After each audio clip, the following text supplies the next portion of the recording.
grading rebuilds, I thought this would be a good idea for this episode because there's quite a couple teams that are rebuilding, but I don't think all teams that are rebuilding are doing it properly. And then there are some that are acing it and doing an amazing job. So the first team I want to grade is the Oklahoma City Thunder because they're in the play-in mix right now. SGA has taken a superstar leap, and he's also playing great defensively. Josh Giddey has improved as well. The whole team's playing great defensively. And if you were to give this team a grade, what is it? I wish there was something higher than an A+. Yeah. Because this is an absolute A+. You have your superstar in SGA, and if you don't want to call him a superstar yet, I'm fine with saying future superstar because that's exactly what SGA is. He's been unbelievable this season. And you just have a very solid foundation. Right now, you guys are overachieving. You guys are a top 10 defense right now. The offense will come along. The personnel they don't have right now, the personnel they have right now is still working into growing. Exactly, very well said. But the defense is way ahead of schedule. And this is before Chet Holmgren has even taken the floor. They don't have an elite rim protector. You will have that next season when Chet Holmgren is there. And with the plethora of picks that they have, it's inevitable that they hit on another star player. So this is just the best rebuild right now in the NBA. I believe this upcoming draft is their only one for the next 4 or 5 years where they only have one first-round pick. I think that every year after that they have like at least 3. No, it's scary too because a lot of their picks now are protected. Will be theirs next year. Sam Presti, that's the GM, Presti, correct? Yep. Man, listen.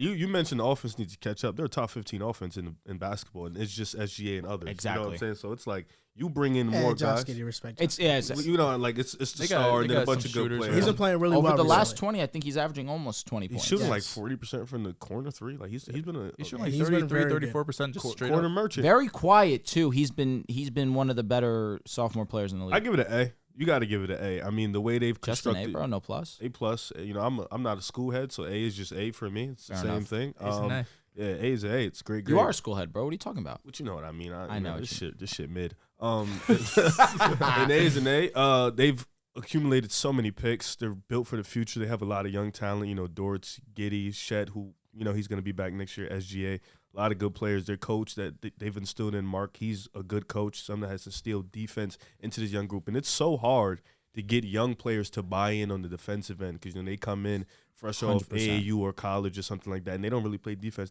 So it's so hard to get a young team like this, very young, to buy in defensively. And when you can do that, that's incredible. So the fact that they're in the play-in, I think that speaks volumes. Even if they don't make the playoffs, just to get that experience to play in that type of atmosphere, I think that helps this team. But you got to give them an A. I mean, they got Cat, they got draft picks, and they got a star. Pair them with another, get a couple vets in there. Yep. This could be a playoff team and a scary one. They could have a Memphis Grizzlies-like leap. I know we still have to see Chet Like this Holmgren. season? No, Or like future? down the Okay, future. okay. I know we still have to wait on Say, Chet, but do you believe that Chet could be that star next to him? Not now, but I think he could be right now. I think he could be like a third star. Okay. I think he could So be it's like a defensive star. It's unreasonable to expect him to play similarly or a little bit less than Banchero. No, I think it's reasonable to expect him to come in and be really, really good on defense. I think sure. I I think you agree. can expect him to come in and anchor the rim, come in and be a solid switchable big. 100%. I think you can expect that the offense is probably going to take some time, but I think defensively you can 100% expect him to come in 100% next agree. year and be great on the defensive end, especially with that length, that size, the way the NBA is going. Yeah, he's probably He's probably what? Yeah, you know what I'm saying? But, yeah, I think you can expect that from sure, especially with the way they're playing. The timeline jumps. When you play this well, when you're a team that's achieving this much so early, timeline jumps. We thought they would be, what, a bottom 2-3 seed honestly. in the AFC. I said the AFC. I know what you in the mean, West. in the But West. now the timeline has jumped. They're better than a lot of teams. I think they're higher than Portland, the Lakers. They're 9 seed Yeah, so right now. they're higher. A couple 9 teams seed. we had ahead of them. So the timeline jumps. You have to get better, so you expect more. Yeah, I give them an A as well. You guys said basically everything, that's been going on with OKC Thunder. Once Chet went down, I felt like we all wrote them off saying, okay, another year, you get another top 5 pick, and then you run it back for the 2023 season. But they've been tremendous this year. It's not just SGA. I mean, you have guys like Isaiah Joe, Trey Mann, Jalen Williams, who all been playing really well. You have all of those draft picks. You have SGA finally taking that leap. And I think it's not a bad thing per se, but they're getting to the point where they're accumulating so much young talent that eventually they're gonna have to get off some of this and trade for a potential superstar.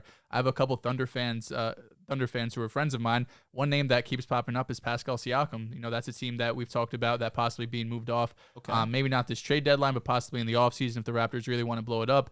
Thunders have picks, have young players, so if they want to go make a superstar move, Pascal Siakam is a name I think that would fit really nice with this team. The OKC Thunder have 13 first-round picks from now until What the hell are you 2026. cheesing so much for? You okay? Yeah, I'm great. Right. They have 13 first-round picks from now until 2026. It's crazy. It's fucking crazy. They have a ton of picks. I'm the grade I'm going to give them is easily an A+. They're a borderline playing team. They might not make it. The West is very tough right now. And I don't think it's a bad thing that we had them where they were to begin the season.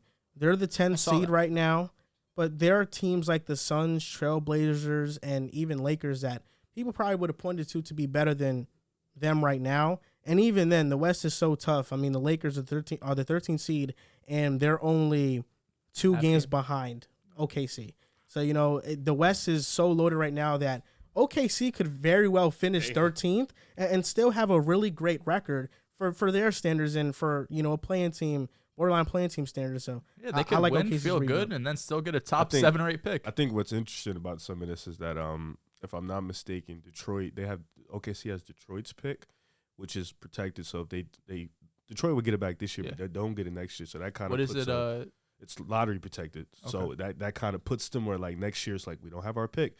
And then Portland's pick, who's below OKC right now, is lottery protected, and the Bulls have it. So that's also another thing that you got to keep track of down the road. Because if they do those convey to unprotected picks? So the Bulls picks? might not have any first-round picks. First? Yes. That's crazy. Yeah, that's so.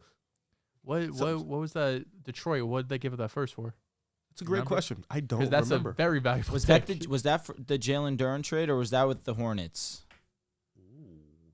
That's That's the only thing I could think of off the top of my head. That was for Jalen Duren. Okay. I believe. Yes. Okay. Conveying that to an unprotected first is nuts.